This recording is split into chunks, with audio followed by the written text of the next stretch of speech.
Good afternoon. My name is Bob Information. I'm coming to you live on the ESPN Sports Network from sunny Jacksonville, Florida. Today is January 31st, and we're just 4 hours away from kickoff for today's Super Bowl. Tonight's game is between the Jacksonville Jaguars, led on offense by future Hall of Famer Elizabeth Steinberg, and the Chicago Bears, led by QB Nick Philly Special Foles. Today is also Elizabeth's birthday. We are fortunate to have Elizabeth with us in the studio. Our topic is the football itself. We'll be examining the evolution of this amazing piece of equipment from the perspective of big history. Please join us as we journey through time, from the Big Bang to present day. Hello, Elizabeth, and happy birthday. Thank you, and good afternoon, Bob. I'm excited to be here to discuss the history of the football. Great. But before we start talking about the more recent evolution of the football over the last 150 years, let's step back in time. Please tell us, from a big history perspective, how American football, this became possible. It all began with the Big Bang. Those of us in the little big history world call that threshold 1. Without that explosive beginning to our universe, there would be nothing. No universe, no sun, no planet Earth, no life, no humans, and of course, no football. Cool. Didn't hydrogen, the most common element in the universe, come about as a result of the Big Bang? Yes, Bob. Most matter in the universe, including all life on Earth, is composed mainly of hydrogen in different forms. When you combine 2 parts hydrogen with 1 part oxygen, you get water. Water is so important to life. I couldn't get through today's game without staying hydrated. Now, the outer covering of the football is made from leather. Leather is made from cowhide. Without cows, who knows what the football would look like? And without people doing research, we never would have invented the man-made bladder that keeps the football inflated for the whole game. Today's football bladders are made from polyurethane, which is made partly with hydrogen. Wow, Elizabeth, that is some amazing information. We need to take a short break now, and we'll continue in a moment. Today's episode of Sports Day with I-Formation is brought to you by Wilson, the official producer of all footballs for the NFL. Hey folks, Thomas E. Wilson here, founder of the Wilson Company, coming to you live from Ada, Ohio. Did you know we employ 120 people and make over 4,000 footballs a day by hand and over 700,000 footballs a year? We are proud to make the official football for the NFL. Good luck to the teams in today's Super Bowl, and happy birthday, Elizabeth. Back to you, Bob.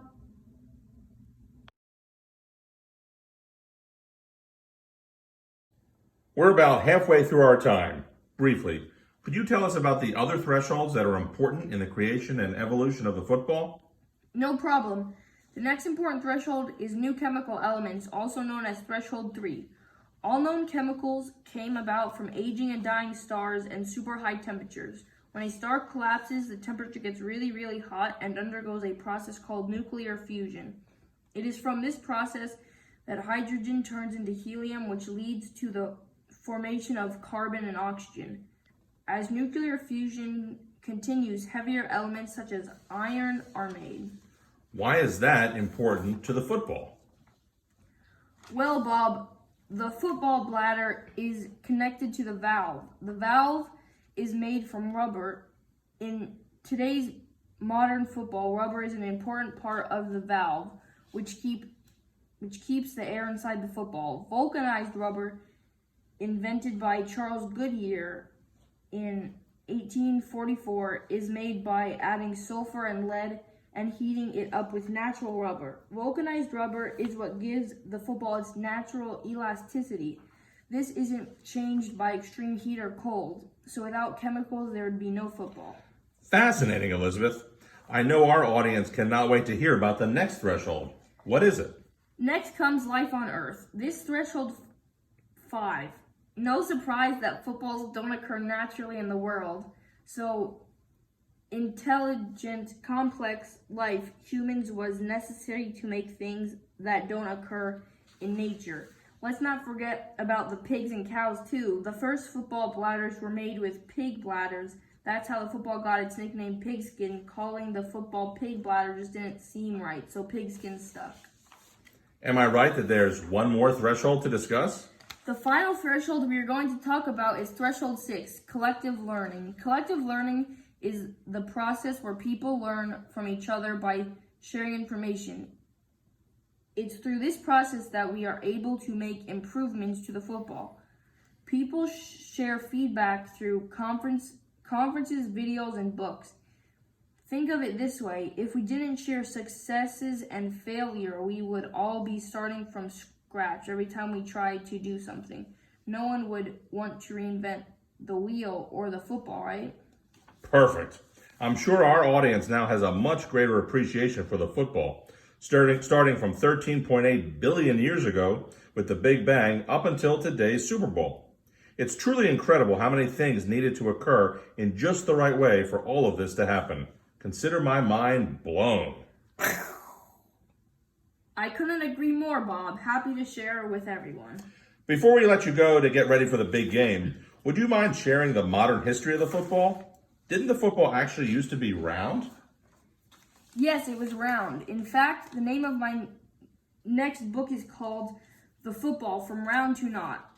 Football wasn't always the popular sport that it is today. The first football game didn't occur until 1869 in a poorly attended game between New Jersey, now Princeton University, and Rutgers. The football was round and looked very much like a soccer ball or a rugby ball. Sometimes it was even shaped like a watermelon. Now, I love watermelons, but I sure wouldn't want to throw one. Exactly. This shape made the football very difficult to carry, throw, and catch. Also, when it rained, they would absorb lots of water, making them extremely heavy. Early football was mostly a running game. The importance of passing and quarterbacks did not really happen until the middle of the 1920s. Fascinating. I remember hearing stories that these early games had to stop frequently because of the ball. Is that true? That's right, Bob. The first footballs were made with pig bladders and old-style valves that did not hold air well. The game would have to stop a lot to blow up the football. Each team would take turns blowing up the ball. Took almost 20 minutes each time. The process involved taking off the laces, using a specific key to open up the valve, blowing up the football by mouth, and then relacing the entire football. Boring waste of time. Sounds complicated. Thank goodness for modern day polyurethane bladders and modern valves that hold the air in for months. Now, what's this I hear about a prolate spheroid? Boy, that's hard to say. Prolate spheroid is the official name for the current shape of the football. This shape held the game change from a running game to one with more focus on the quarterback and passing the ball. Years ago, playbooks were just a few pages long. The playbooks today is several hundred pages. This prolate spheroid adds to the excitement and unpredictability of the game. Now, tell me a little bit more about the prolate spheroid. Hey, I'm getting used to saying that. Sure, the shape made it easier to carry and throw, but it's much harder to pick up when it bounces on the ground. The complete randomness of the bouncing football adds to the excitement of the game. In science, randomness is the power that drives everything, including evolution. In football, this randomness is power. Sometimes it's enough to determine which team will win the game. This is often the case with a forced fumble. Yes, Elizabeth. That actually reminds me of the Giants-Eagle game I announced back in 2010. Fourth quarter, game tied at 31, 14 seconds on the clock, and the Giants were about to kick off. The football took a lucky bounce after the Eagles' Deshaun Jackson fumbled it. Somehow, he was able to scoop it up and run it down for a touchdown. Amazing. Hey, we're almost out of time. Any final words? Yes, thank you, Bob. Football is a form of entertainment, but it's much more than that. It brings people together as a community. As humans, we all want to be part of something bigger than ourselves. Even more importantly, some of the money earned by the team's owners and players is given back to the community. You are so right. This brings to mind class act Calais Campbell, who played for the Jags during the 2019 season. He picked multiple charities he felt made the local community a better place for all and generously donated up to $20,000 to each of them. Campbell's work is inspiring. I work with the Jaguars Foundation to distribute millions of dollars a year to local programs here in Florida. I'm always happy to give back. Now it's game time.